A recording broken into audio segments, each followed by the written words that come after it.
Hello there, good morning to you. This is News Desk with me, Bernice Abubeidu-Lansa. In this package, flag bearer of the opposition NDC says his government will not grant a mining concession in forest reserves. We've got details plus more as he tours the country.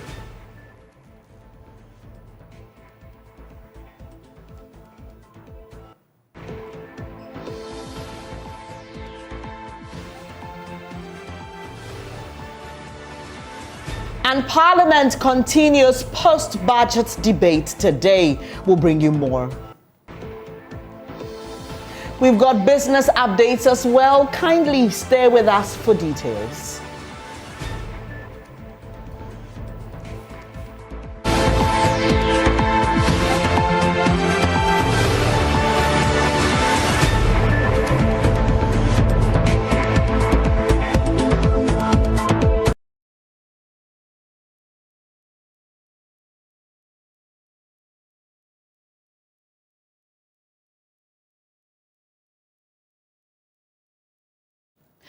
I'm grateful that you made time to join us this morning. We are coming to you live from our studios here in Kukumlemle, also streaming live on DSTV and GoTV and around the world via myjoyonline.com. The details now. Flag bearer of the opposition NDC, John Dramani Mahama, says his government will not grant mining concessions in forest reserves if he wins the 2024 elections. He believes this will help protect the country's forest reserves. Mr. Mahama opines that benefits received from mining in the forest outweigh the financial gains from the extraction of gold deposits. He's been addressing residents of Dryam Kwanta as part of his Build in Ghana tour.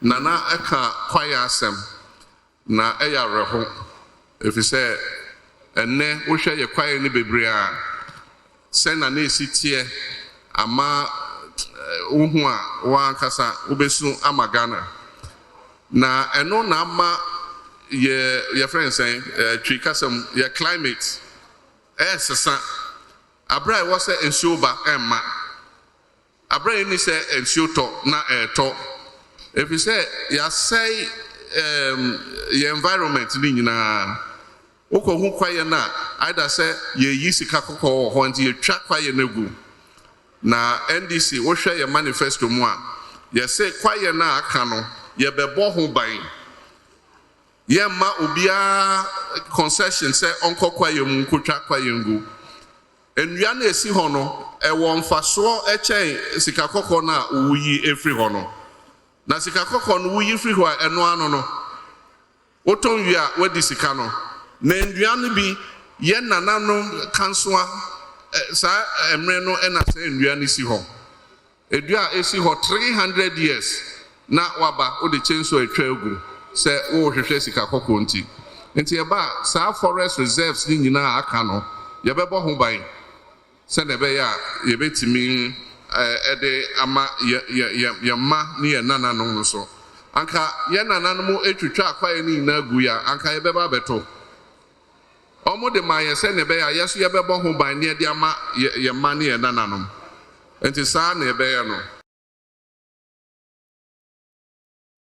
Mr. Mahama there opining that protecting forest reserves far outweighs what we gain by mining in them. He's also been recommending the addition of more bonds to government's debt restructuring. He says doing so for the 7-year Dacha bond will free up money for GET fund projects in the educational sector.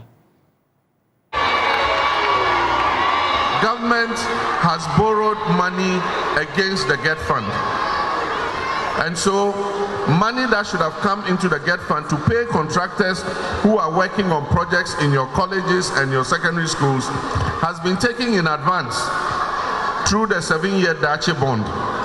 Dacha Trust PLC is a special purpose vehicle incorporated as a public limited liability company to, among others, issue debt securities for the purpose of financing the construction of educational infrastructure and refinancing the GET fund debts. So currently the GET fund has no money to pay contractors who are working on projects in your schools. The Building Ghana tour, which seeks concerns of various groupings, have made stops in some educational institutions. Key among issues raised by students and staff is inadequate infrastructure. When you have a good look at the school, it's a very nice environment, but due to lack of infrastructure, the men do go to Mahama to lodge. So as you come today, students of St. Joseph College of Education is asking that you come to our aid, help complete this multipurpose building. In response, the former president points to the government's indebtedness to contractors on these projects as reason for the stalled projects. The NDC flag bearer prefers solution. And so what we're saying is that the Dachi bond should be added to the debt restructuring to free up the money to come into the GET fund again, so that we can build hostels for you, we can build classrooms for you, we can build dining halls for you, we can build administration blocks for you, and put the infrastructure in place so that you can have a good learning experience in this college. In reviewing the free SHS policy, the former president says feeding grants for some students will be reversed to heads of institutions. Free SHS there, Abba, and Kobe Biom. And so I'll see a CSC no send a bear, Yebenya home for so ye. And no teacher and a kind. Also, crochet Diana and Kodani di, and yet. And it was a Ober schooler. Sika Ober say, Oberto Adriana Mana Akodi Ewo school mo. A bro school fees are not Yetriano. And she shall my and say, we are school paying here, one hour school no so headmaster. Only quite so Oberto Adriana Man Kodano. Yet Adriani fee, baby a friend of buffer stock. Neto de be Adriana man, and Kodano Edacom. Enti Yeba say buffer stock no, Emma Adriana no, Yabejisa 2 men no, near the school headmaster no. And this is kind of a headmaster no ho. Na omo dia to aduane ama nkoda no.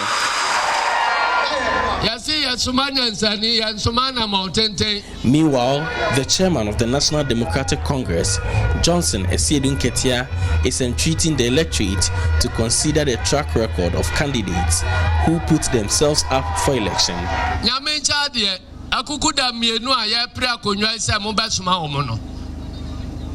Bakuya friend Dr. Mahmudu Baumia.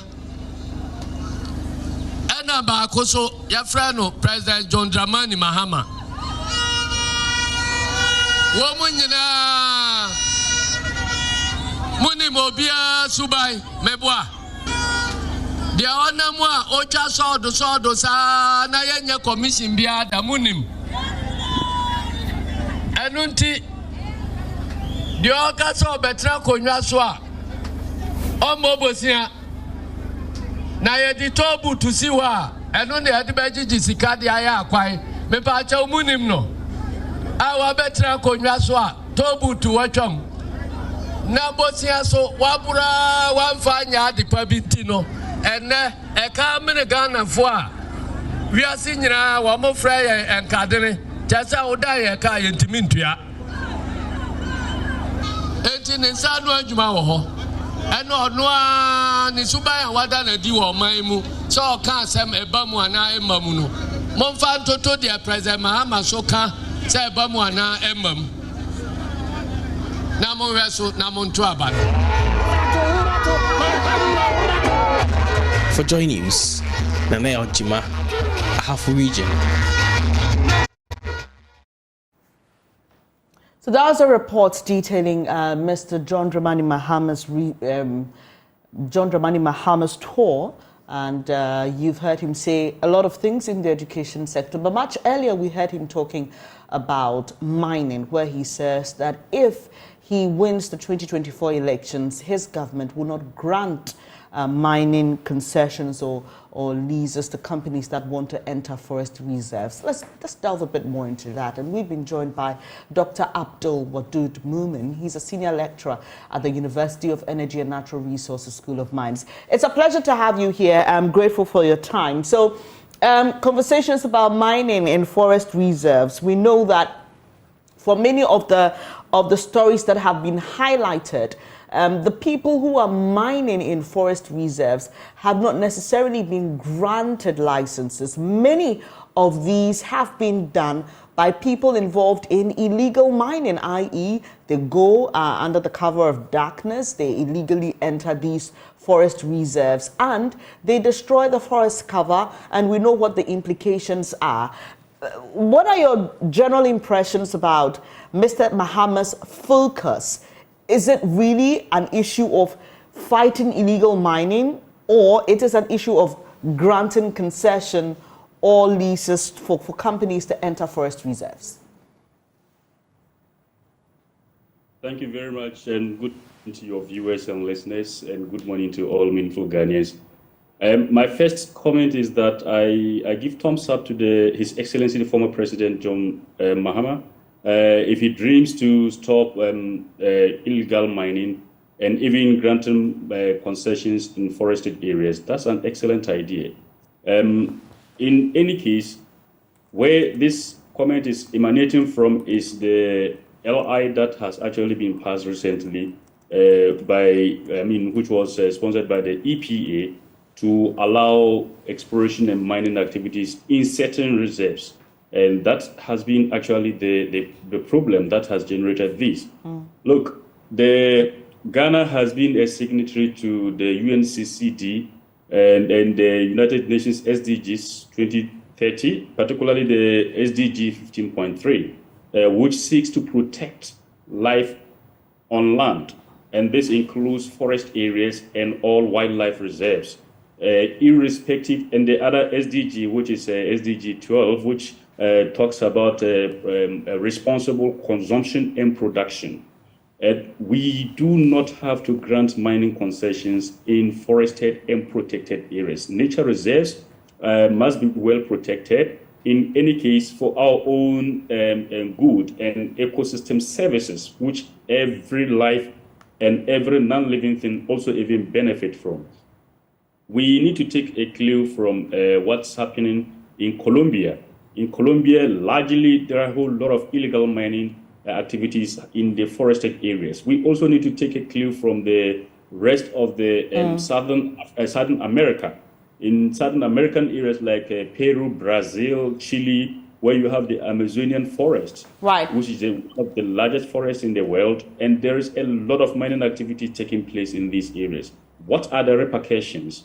What are the water pollution, climate impacts on agriculture, climate impact on the mining activities themselves? And I do not think that currently, even in the laws of Ghana, the mining law of Ghana and the minerals and mining policy of Ghana, there is any section or portion that allows the grant of concession in forest areas. Right. It's unacceptable. Right. For that reason, if the former president thinks that and he suggests that, I agree with him perfectly.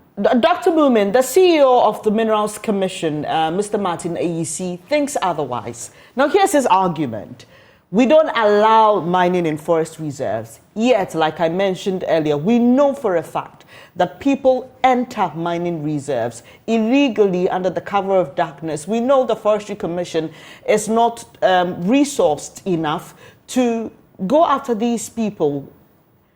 His argument is that why not allow responsible mining in these reserves where there's a bit more regulation? We decide or determine which parts of the forest reserves must be mined, obviously paying attention to the fact that we need to protect the forest reserve as well. So his argument is we don't have to sit idle.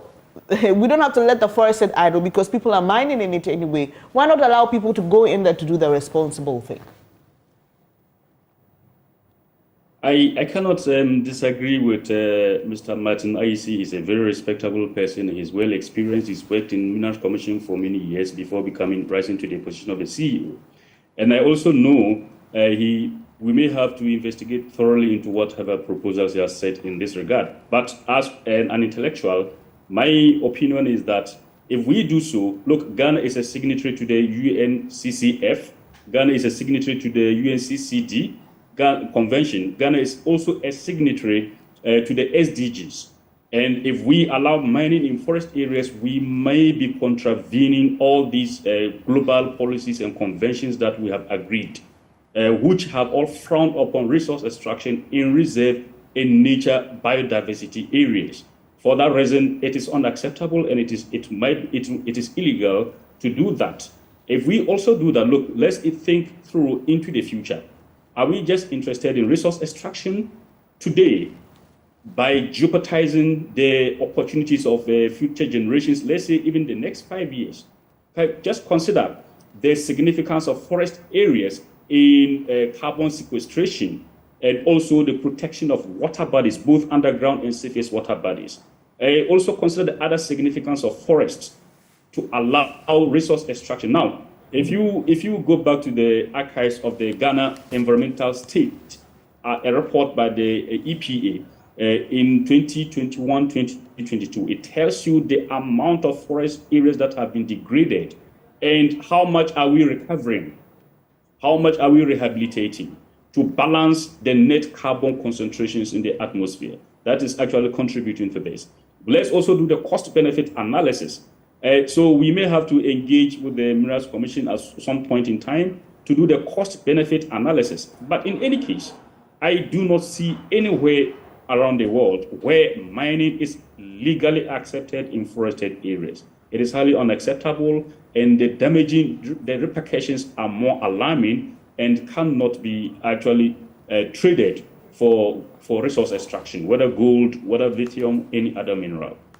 Dr. Moomin, but it's happening anyway in places, in forest reserves like Apamprama, Subin Shelter Belt, the Oda River Forest, in the Ashanti region. We know there's mining going on. So whether or not people are granted access to legally, according to the CEO of the Minerals Commission, responsibly mine in these areas, there's still mining going on. So we are still losing anyway. So what's the point here, really? That's why my initial question was, should the focus be about whether we are going to allow people to responsibly mine in these areas, or our focus should be on how to realistically deal with those who are entering the forest reserves anyway, illegally, and still causing the harm that we don't want to be caused? I have mentioned on this studio before that illegal mining should be treated as the way we treat narcotic drugs. We all know that narcotic drugs trading are going on, and we have always been on the hunt for such people who perpetrate it. It's the same. Let's apply the same logic here. Illegal mining happening in forest areas, as at now, it is illegal. We all accept that it's illegal, and illegal criminals are always ahead of security apparatus. So yes, and I know the Minerals Commission even has set up its own monitoring rooms, trying to fetch out all these areas that illegal miners are in the forest areas. And for that reason, that alone defeats any thinking that once it is already happening, let's go ahead and legalize it. Look, it is not something that we can actually blink an eye to accept. But if you go further to think through what Mr. Aisi has suggested, if it means that we have actually given up in stemming out illegal mining in forested areas, if we want to legalize it, whatever it is. But I still stand on the point that, look, we have to do the cost-benefit analysis before we proceed. The fact that we are fighting and we are not winning the fight, we are not able to stem them out, what amount of benefit is that going to entail if we illegalize it? Look, I remember 3 weeks ago, I made a proposal to the U.S. Embassy at the tech camp we held in Takoradi that one of the ways I think that we could help to forestall illegal mining, not necessarily in forested areas, is to introduce and educate miners, particularly the small-scale miners, on carbon trading. If we introduce the idea of carbon trading as a complementary livelihood activity, not an alternative livelihood activity to them, we may be able to succeed in rehabilitating most of the degraded land, including the forest areas. What do I mean? If we get the illegal miners, we know them a lot of times, where they are and where they work and who they work for. If we could strike a balance, educate them on the benefits that come after engaging in carbon trading. That is engaging in agroforestry. If miners could engage in agroforestry, wherever they mine, and the next concession they are moving to, an illegal concession, of course, they are moving to, if they could rehabilitate the previous concession that they have worked and convert it to an agroforestry, and then we'll link them up to the carbon trading companies overseas, and which is actually organized by the EPA. And also, just shortly, I have seen that the Minister of Lands and Natural Resources has had some contact with the carbon trading companies.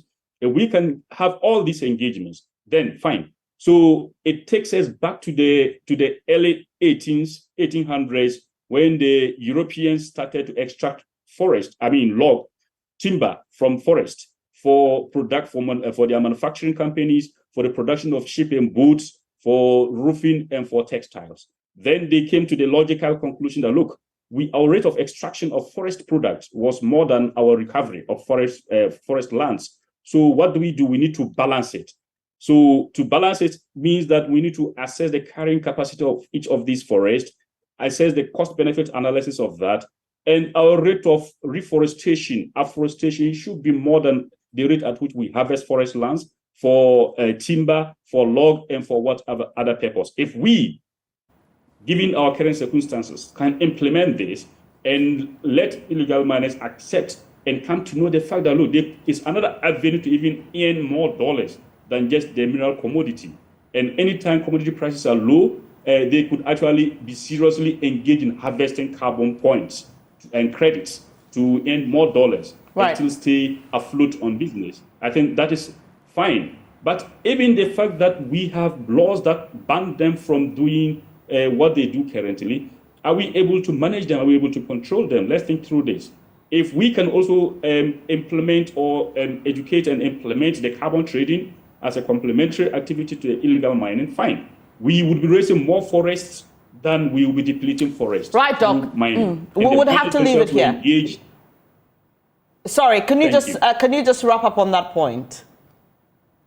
Yeah, so the miners themselves eventually will engage in raising more forest lands than they deplete forest lands. Thank you. I appreciate your time. Dr. Abdul Wadud Mumin is a senior lecturer at the University of Energy and Natural Resources Schools of Mines.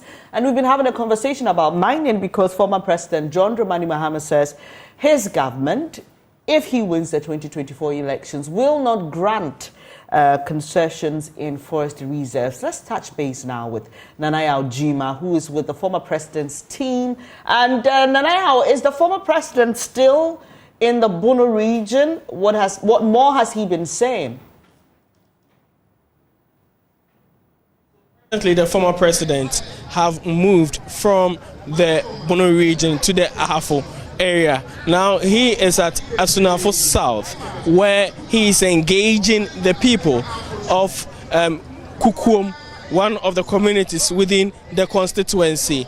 Now, this is the second day of the tour to the Ahafo region. Yesterday, he did some areas in Diayankwanta and Jomo and other communities in the area. Now, what basically he is doing is that he is seeking concerns of the ordinary Ghanaian, various identifiable groups. He is meeting them, taking their concerns, and these concerns will feed into the manifesto of the National Democratic Congress for the 2024 election. This is not the first time the NDC, led by John Mahama, is undertaking such an exercise.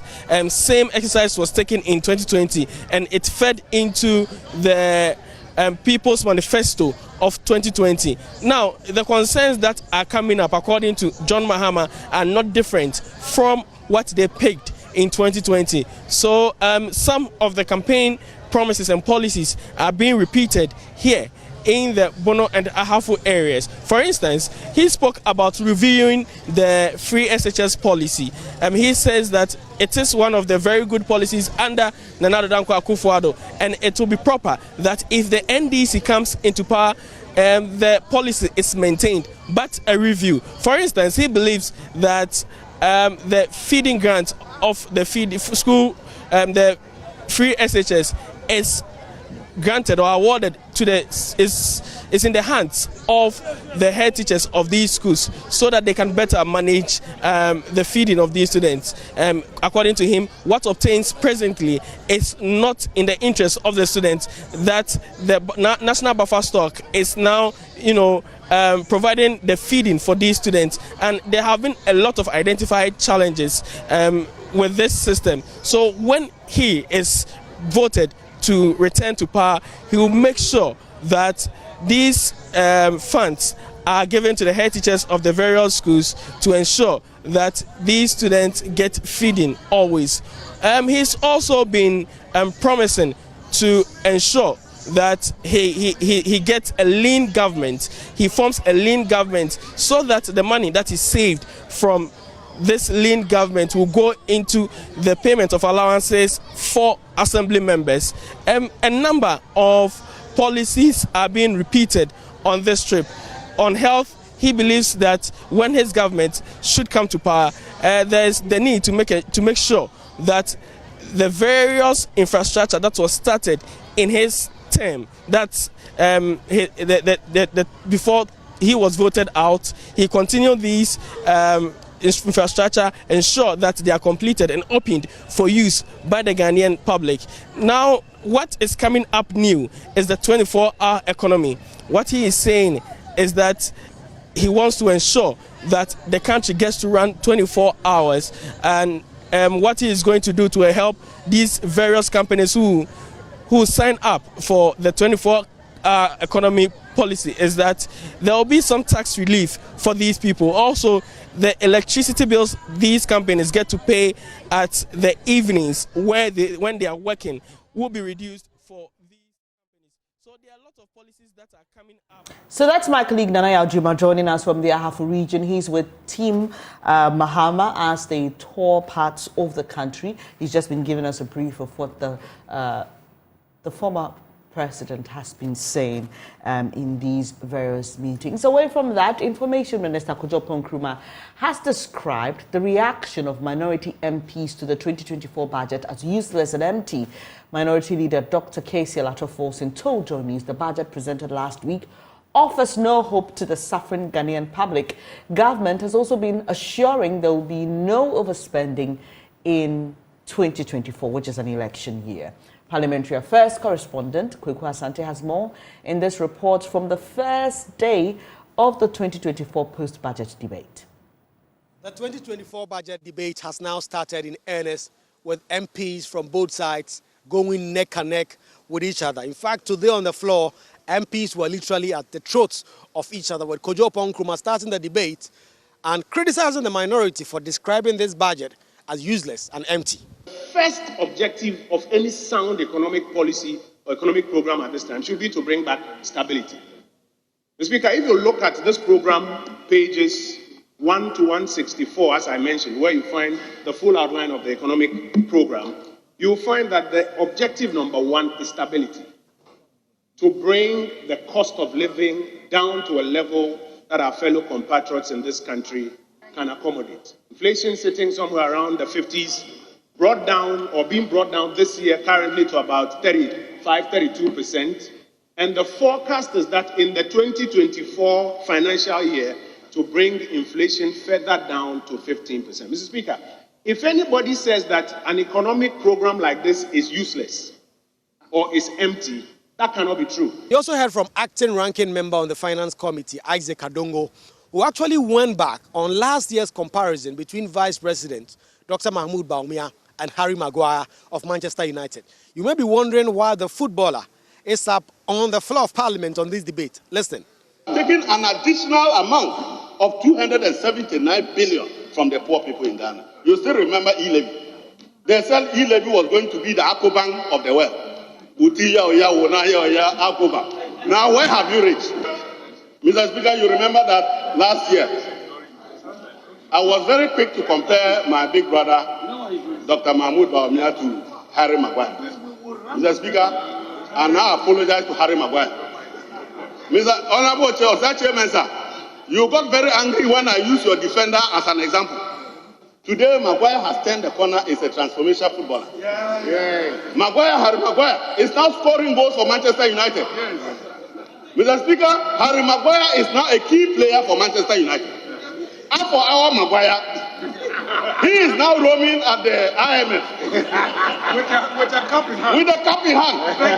As for our Maguire, the economic Maguire, now was able to get pensioners to leave their homes and come and parade in the streets. Deputy Finance Minister Binause Asare has been assuring that government will not overspend in 2024 and derail the progress the economy has made so far. Mr. Speaker, when you come to our expenditure, in the past, like I said earlier, governments have used election year as auctioning periods, engaging in all kinds of projects to win votes. But this government is committing itself to strong fiscal consolidation and efficient management of existing commitments in order not to derail the hard-won stability that we are witnessing. Mr. Speaker, as part of this commitment, government is not initiating new commercial loan-funded projects. And so when you check Appendix 10C, where we usually have commercial loan-funded projects, that place is blank. This tells you government is really committed to living within its means. But the minority are not enthused about that assurance and says it will be taken with a pinch of salt. John Jinapo is ranking member on the Mines and Energy Committee. Firstly, let me just deal with a factual inaccuracy. Because in this chamber, I do know that, Mr. Speaker, you encourage a lot of intellectual debate based on facts. You can have your different opinion, but you cannot have different sets of facts. Madam Deputy Speaker, Madam Deputy Minister, you said that you have a track record in election year expenditure. For the record, in 2016, go and read the updated data. The deficit was about 6%. 2020, under your regime, election year, your deficit was a whopping 17%. Wow. It has never happened, Mr. Speaker. And in that year, no country had that deficit of 17%. The debate is now going to continue in the subsequent days until the 28th of November, when the minority leader and the majority leader will conclude the debate. And from now till then, we are going to expect more jibes and jabs at each other. If what happened today on the floor is anything to go by, the next few days will be about jabs and jibes, as the minorities seek to make Dr. Mahmoud Bawumia the centerpiece of their debate on the floor, while the majority also clearly want to take on former President John Dramani Mahama, because these are the two persons who will be going at each other in 2024 when the election is set to happen. Reporting for JoyNews, Wiku Asante, Parliament House, Accra. Right, so let me take you to Parliament now. We expect that the debate for today will commence shortly. Kweku Asante is there for us and joins us with what to expect. Hello, Kweku. Do we have a better attendance today? Yesterday, one of the key highlights of the debate was that, especially on the majority side, there were very few MPs seated at the time the debate started, and considering that this is their budget, I mean, it didn't send a good signal to the minority who raised that issue. But what does it look like this morning? It's 10:34 already. Well, Ben, is the proceeding for today actually just started. The Speaker of Parliament just walked in, and today's attendance is nothing to write home about. I just left the chamber, and there's a screen that I'm just looking at now. There are not up to 15 members of Parliament on both sides of the House who are currently in the House. The Speaker of Parliament just said the prayers, and the bells have been tolling, inviting MPs to come to the floor for business to be done. As we speak, there are not up to 15 members of Parliament on both the minority and the majority sides on the floor. In fact, by the time I was leaving the chamber for this call, it was just the leaders that were seated on the front benches and a few other MPs sitting behind them.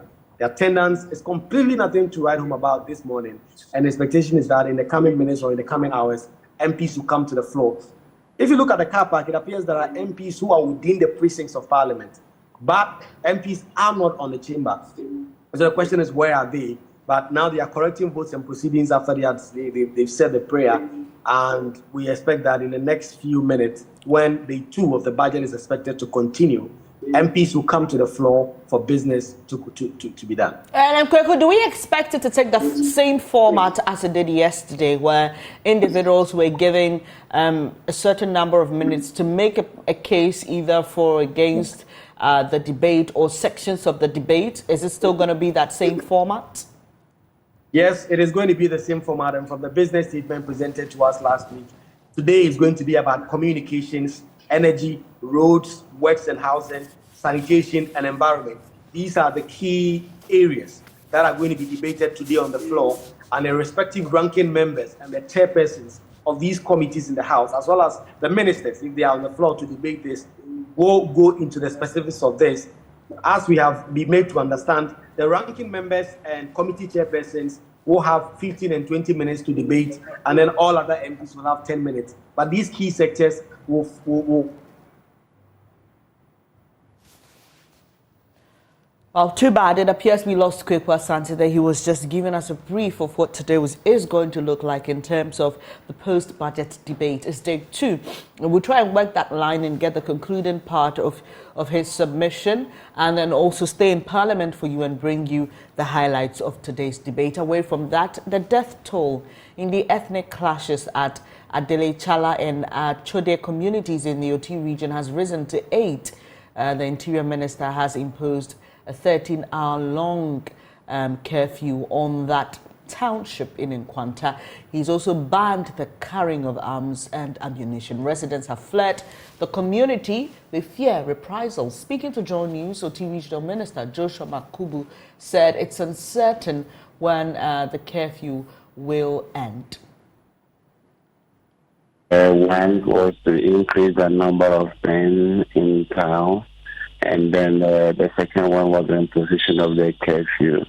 As I speak to you now, some men have come from the Volta region, the Greater Accra region, and others are on their way coming. So some of them arrived in town before the imposition of the curfew. And I confirmed from my regional police commander, who is currently in Nkwanta, and so they have enough men to deploy into town to enforce the curfew. What's the update on the number of fatalities tonight? Yeah, so when we spoke in the afternoon, the number was 6. But this afternoon, the evening, my police commander, after they had gone around to convey their bodies, said the number stands at 8 bodies. You know, the way in Nkwanta is, and then the settlements among these people, if, for instance, today people are using the Bonache route to Nyambo, Abrewanko, and other things, it's among their people, it will be easy. If the other people are using the route towards Chesu and that they are say content to KKB, it's among their people, and that should be easy for them. So far, we have not had any request of anybody asking for escorts to leave town. It's only in situations where some people are found in some part of Nkwanta country and they feel they were not safe. They reach out to either the police or the research, and then we ensure that they were evacuated from that place to where they feel safe.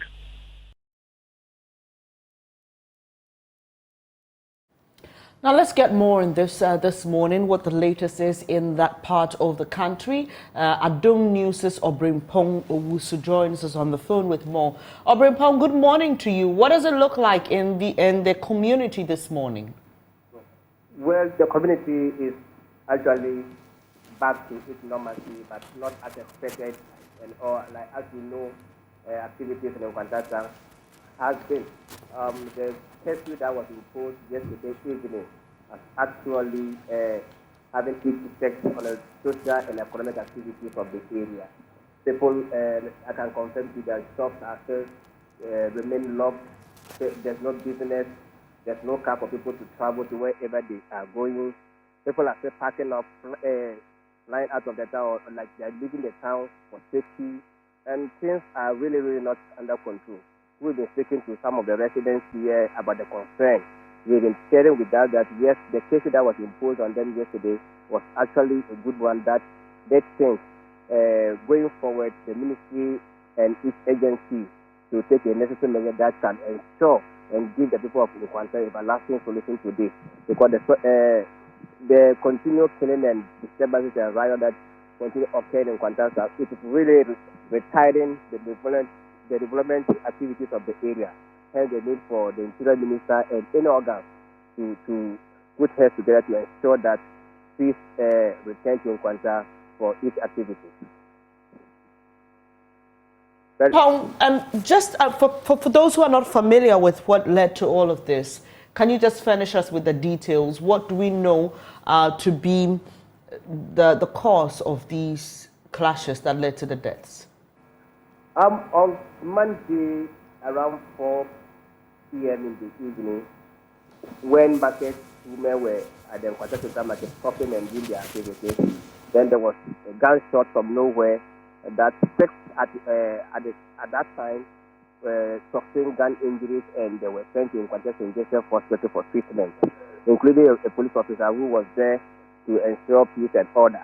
As I said to you, out of the six that were sent to Nkwanta St. Joseph Hospital, 2 of them have been confirmed dead, and the remaining are still on admission, whilst the police officer had been referred to Police City Hospital for further treatment. But what has triggered this, I think for past 1 month, we've been reporting about insecurity in Nkwanta South, whereby a clan of Akidi wanted to celebrate their traditional yam festival, with 2 ethnic groups, being Adele and Tala, opposed tradition, which resulted into riots and where properties and lives were lost. So we were thinking peace was gradually returning to the community until Monday this issue triggered again, where about 8 people have been confirmed dead. Some are still on admission, while properties have been destroyed. As I said with you, schools have been closed down. Workers in the area have also left the town for their own safety. Now, even some commercial banks, like where you even get access to mobile money, banks in the area have been closed. Life has been very, very difficult for people, especially where people can't even get food to buy or buy water for their own consumption. So life here, relatively, it is really, really, really affecting the economic activities of the area. Right. Thank you so much, Obrimpong Owusu, joining us with details on what's happening in parts of the OT region, to be precise, the Adele Chala and Achode clash. We will keep our eyes there and we will bring you more on that incident. Coming up shortly is Business. Darryl Kwao will be telling you about how technology is being used to increase yields in rice production.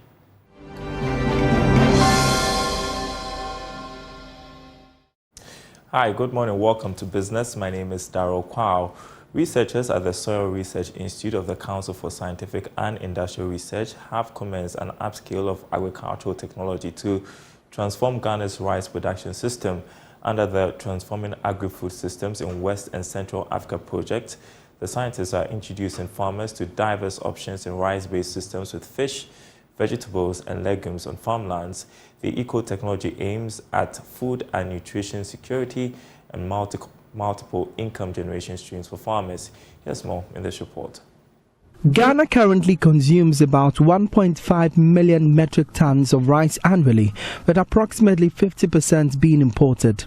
This pushes rice to become the second major staple of the country, providing incomes for smallholder farmers. With increasing demand for the staple crop, the government and researchers suggested the introduction of mineral fertilizer, but has since degraded the country's soil quality. To mitigate the negative impact of mineral fertilizer applications on the environment, scientists at the Soil Research Institute are integrating nature-based solutions for diversifying rice-based systems.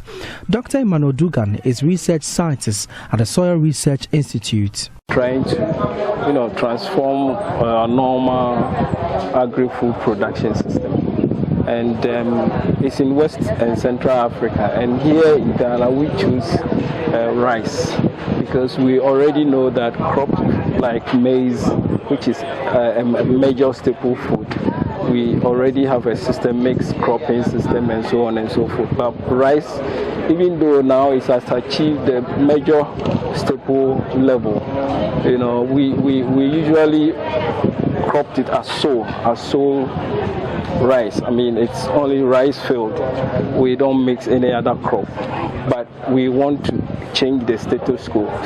The project would test potential diversification alternatives in rice-based systems with either fish, vegetables, or legumes, and evaluate the agronomic and economic performance of the systems. Dr. Ephraim Sechianan is a lead for the project.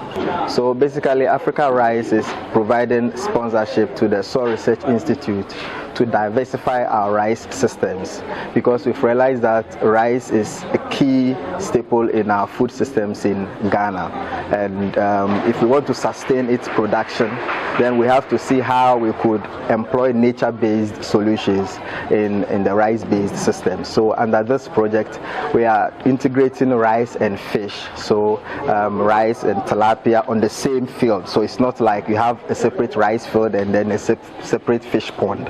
It's on the same field, and then rice and catfish. And also we want to integrate rice and vegetables and rice and legumes to enhance food security and also nutrition security. Now, businesses have been encouraged to make investments in their communities through corporate social responsibilities. This, some observers say, will complement government's effort to develop the country. Speaking to Joy Business after the Sustainability and Social Investment Awards in Accra, Chairman of the awarding board, Professor Douglas Boatin, said the companies must be recognized for making positive impacts in their host communities. Corporate social responsibility has been a major source of companies to help communities they operate in. By practicing corporate social responsibility, also called corporate citizenship, companies can be conscious of the kind of impact they are having on all aspects of society, including economic, social, and environmental. This year's event rewarded companies in all sectors of the economy. Professor Douglas Boatin is the chairman of the board of the Sustainability and Social Investment Awards. They were making a real impact. It was not just talk. They were following their talk with actions. And this is what we need in society. We have a tendency to talk a lot in our society, but we now need people that are implementers, that are actioning their talk. And this Sustainability Awards is basically to acknowledge those that are making an impact, not just within their small community, but across the country. And the companies that have been honored.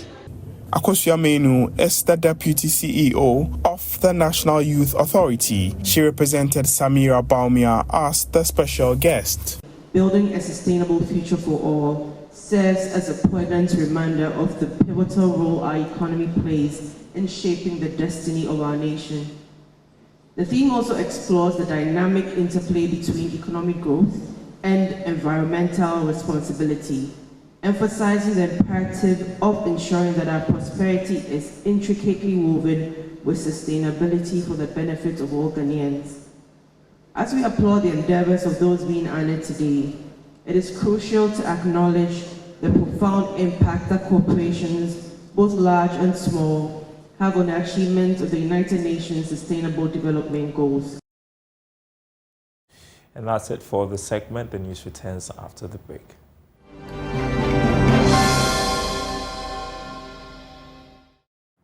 Thank you so much for your company on this edition of News Desk. With me, Bernice Abubedu Lansa. Our top story, flag bearer of the opposition NDC, John Dramani Mahama, says his government will not grant mining concessions in forest reserves if he wins the 2024 elections. There's more news when you log on to myjoyonline.com.